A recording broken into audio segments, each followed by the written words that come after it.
Olá, alunos e alunas. Nós estamos agora editando a quarta parte dos vídeos que nós estamos elaborando sobre o Evangelho de Marcos. Só lembrando que as 3 partes anteriores nós abordamos aquilo que nós chamamos o núcleo do Evangelho, ou seja, Jesus inicia sua caminhada com seus discípulos e discípulas da Galileia, ou seja, da periferia, para o centro, da Galileia para Jerusalém, que era o centro da época. E hoje nós vamos abordar, nestas 3 partes anteriores, só lembrando que Jesus deu instruções para os seus discípulos e discípulas. E nesta quarta parte, nós vamos abordar Jesus chegando e estando em Jerusalém nos dias que antecedem a sua paixão, morte e ressurreição. Nós vamos ver que Jesus, a instrução que vamos abordar no capítulo 11 e 12, que são esses 2 capítulos de Marcos que se referem a essa ação, a esse testemunho de Jesus em Jerusalém, nos dias que antecedem a sua paixão, morte e ressurreição, justamente é a forma de instrução dele, agora não mais tanto com um discurso, com palavras, mas sim através da sua ação, do seu testemunho. Ou seja, concretamente aparece o que significa seguir Jesus e carregar a cruz de Jesus, que são os 2 elementos fundamentais que Marcos tem a preocupação de abordar na narrativa do seu evangelho. Seguir Jesus e carregar a sua cruz tem exigências e tem consequências. Então vamos ver isto agora nesta quarta parte. Exigências e consequências significa, nos capítulos 11 e 12, nós vamos ter rupturas que Jesus vai fazer com vários elementos da época, vários grupos da época que obstruíam, que não aceitavam a proposta de Jesus Cristo, seja que o reino de Deus é o reino para todos, que é preciso viver como irmãos solidários na partilha, no amor, no perdão sem limites, e que, portanto, isto mexia com o status das autoridades de todos os poderes constituídos e das várias classes, que não aceitavam esta proposta de Jesus e que preferiam o Deus distante lá no trono, de onde que vigiava, premiando ou castigando. E Jesus vai mostrar que esse Deus está junto, está entre o povo, com o povo, é o Deus do Êxodo, o Deus que se revelou a Moisés. Portanto, Jesus mostra o Deus presente, o Deus misericordioso, o Deus sumamente bondoso e amoroso. Mas antes disto, precisamos olhar no capítulo 11 de Marcos, nos versículos 1 a 11. Quando Jesus chega em Jerusalém, Jesus é introduzido como rei, como Messias rei em Jerusalém. A multidão que o segue também o acompanha, sabendo que Jesus está chegando, vai acolhê-lo como Messias rei, que é a expectativa da maioria do povo e que é a expectativa também que os seus discípulos que ainda alimentavam, que ainda não tinham conseguido perceber de que não era este tipo de Messias, mas que Jesus estava querendo enfatizar durante toda a sua caminhada, junto ao seu grupo, junto às multidões, que ele era o Messias sim, mas o Messias servo, sim, Messias rei, mas não que ocuparia um reino neste mundo. O seu reino extrapola este mundo. Então, precisamos ver aqui na introdução de Jesus em Jerusalém, que Jesus pede para ir buscar um jumentinho que está amarrado que está junto com uma jumenta.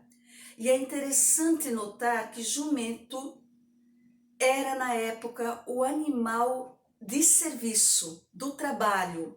O animal, portanto, que levava a carga, as cargas. Então temos que ter este elemento presente, porque o cavalo era o animal de montaria das autoridades, dos reis, e especialmente a mula também era o animal de montaria dos reis. E Jesus pede que ele quer entrar em Jerusalém num jumentinho. Isto nós temos no versículo 7, que ele entra montado num jumentinho, do capítulo 11 de Marcos. Estou agora no capítulo 11. E este ato, este gesto de Jesus, nos remete ao profeta Zacarias, no capítulo 9, versículos 9 a 12, quando o profeta diz que chegará um rei humilde vem a ti, e o arco da guerra será eliminado. O que significa esta expressão, um rei humilde? É o rei servo, o Messias servo. E o que significa a expressão, o arco da guerra será eliminado? Jesus não aceita ser o Messias rei guerreiro, como a grande maioria esperava.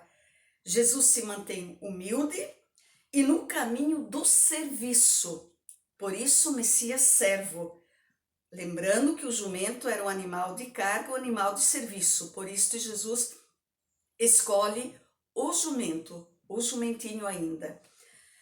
Agora, depois deste ato, nós vamos ver as rupturas que Jesus vai fazer nestes dias, então, que depois de entrar em Jerusalém, ele está na cidade de Jerusalém, onde se concentram todos os poderes da Palestina, mas Jesus vai fazer 5 rupturas, tentando ainda através disto instruir o seu grupo para que entenda que ele é sim o Filho de Deus, sim ele é o Messias, mas ele não é Messias rei, nem guerreiro, nem profeta ele é, mas ele é Messias servo.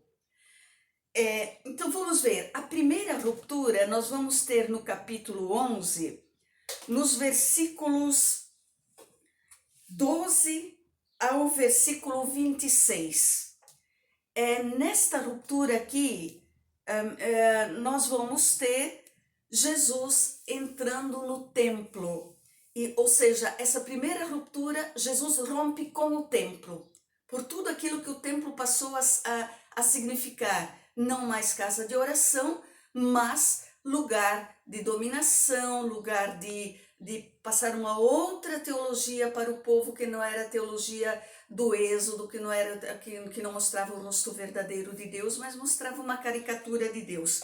Portanto, Jesus expulsa os vendilhões, os vendedores de pombas e rolinhas, que eram os únicos animais que o pobre ainda podia comprar para poder oferecer em sacrifício. E Jesus derruba as mesas dos cambistas, lembrando que a moeda oficial do templo não era a moeda oficial de toda a Palestina.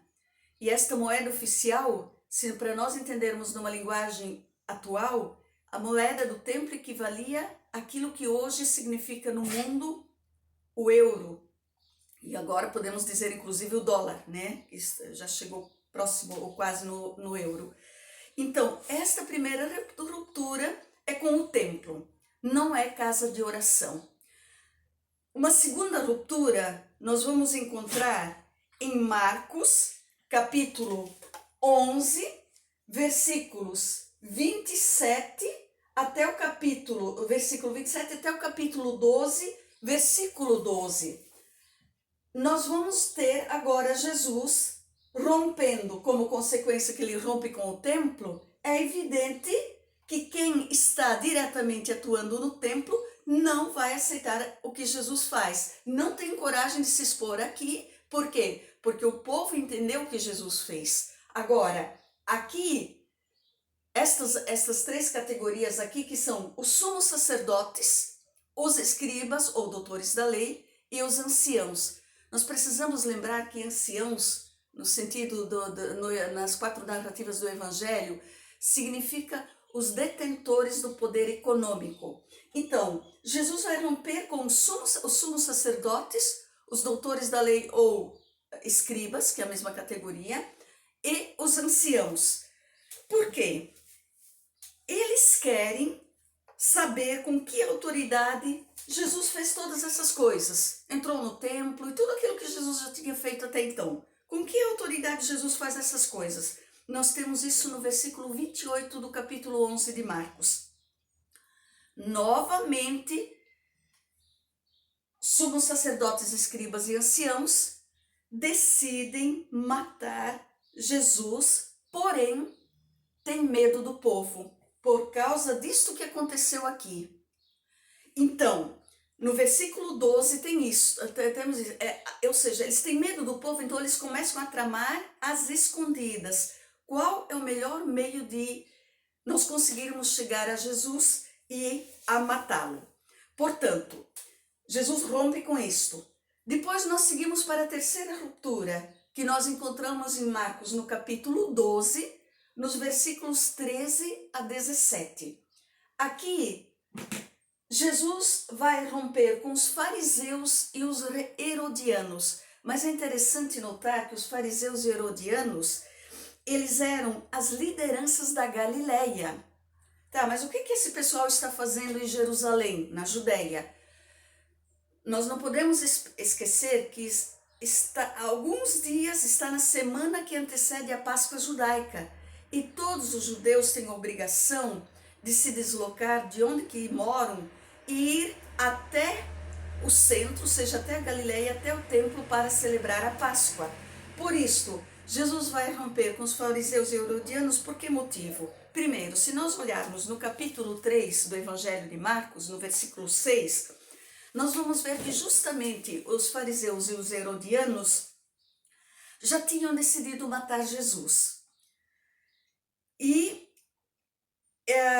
agora, no capítulo 12, no versículo 4 a 14, eles provocam Jesus perguntando se ele é a favor ou contra pagar impostos aos romanos. Jesus não responde a pergunta e nem discute a questão, mas Jesus diz: deem a César o que é de César e a Deus o que é de Deus. Ou seja, o que significa esta frase de Jesus? Jesus está dizendo para os fariseus e herodianos: devolvam a Deus o povo que vocês desviaram e mostrem ao povo o verdadeiro rosto de Deus que vocês também desviaram. Então, são estas 3 rupturas. No próximo vídeo, na próxima parte, nós vamos ver as outras 2 rupturas e as consequências disto tudo.